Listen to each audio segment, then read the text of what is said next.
السلام علیکم every one, I hope آپ لوگ سب ٹھیک ہوں گے، خیریت سے ہوں گے، سب کے روزے بہت اچھے سے گزر رہے ہوں گے۔ اللہ تعالیٰ ہم سب کی عبادتوں کو قبول فرمائے۔ 18 روزے گزر چکے ہیں اور اب کل 19واں روزہ ہے، تو بنا وقت ضائع کیے چلیے ہم جانتے ہیں کہ 19ویں روزے کے ہمارے کیا وظائف ہیں۔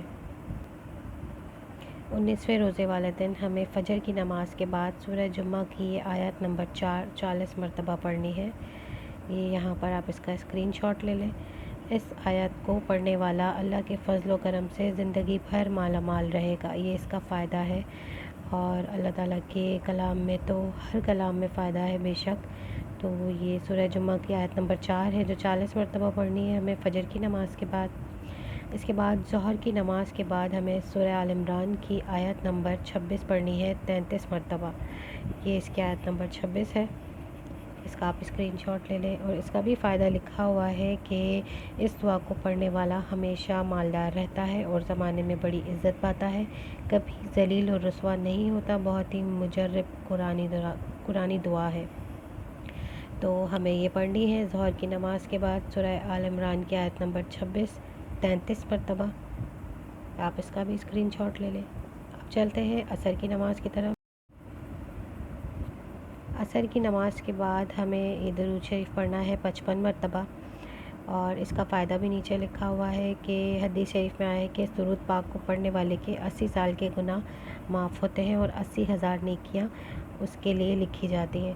بے شک درود پاک پڑھنے کے بے انتہا فوائد ہیں، اور یہ درود ہمیں عصر کی نماز کے بعد 55 مرتبہ پڑھنا ہے، تو آپ اسے بھی ضرور پڑھیں۔ پھر مغرب کی نماز کے بعد ہمیں سورہ بقرہ کا آخری رکوع 11 مرتبہ پڑھنا ہے، اور یہاں میں اس کا آپ کو اسکرین شاٹ دکھا دیتی ہوں۔ آدھا اسکرین شاٹ اس کا یہ ہے، مغرب کی نماز کے بعد سورہ بقرہ کا آخری رکوع 11 مرتبہ، آدھا یہاں پر ہے اور آدھا اسکرین شاٹ اس کا یہ یہاں پر ہے۔ یہ آپ نے 11 مرتبہ پڑھنا ہے مغرب کی نماز کے بعد۔ اس کے بعد چلتے ہیں عشاء کی نماز کی طرف، تو عشاء کی نماز میں ہمیں صلاۃ و تسبیح پڑھنی ہے۔ صلاۃ و تسبیح کی 4 رکعت نفل نماز پڑھنی ہے اور 1 مرتبہ، یہ بھی ہم پچھلی کئی روزوں میں پڑھ چکے ہیں اور آپ نے اسے پھر سے پڑھنا ہے۔ صلاۃ و تسبیح کی بہت فضیلت ہے، اور اس کے بعد آپ نے استغفار کی 3 تسبیح پڑھنی ہے۔ یہ استغفار کی تسبیح ہے، یہ آپ نے پڑھنی ہے۔ اور 20ویں روزے کو ہمارا دوسرا عشرہ جو کہ مغفرت کا عشرہ ہے وہ ختم ہونے والا ہے، تو جتنی زیادہ ہو سکے آپ استغفار کی تسبیح پڑھیں، اور دعاؤں میں مجھے، میری فیملی کو، سب کو یاد رکھیں، اور اللہ تعالیٰ ہم سب کی تمام جائز دعاؤں کو، مرادوں کو پورا کرے اور ہماری تمام عبادتوں کو قبول فرمائے، آمین۔ ملتے ہیں 20ویں روزے کی ویڈیو کے ساتھ، تب تک کے لیے اللہ حافظ۔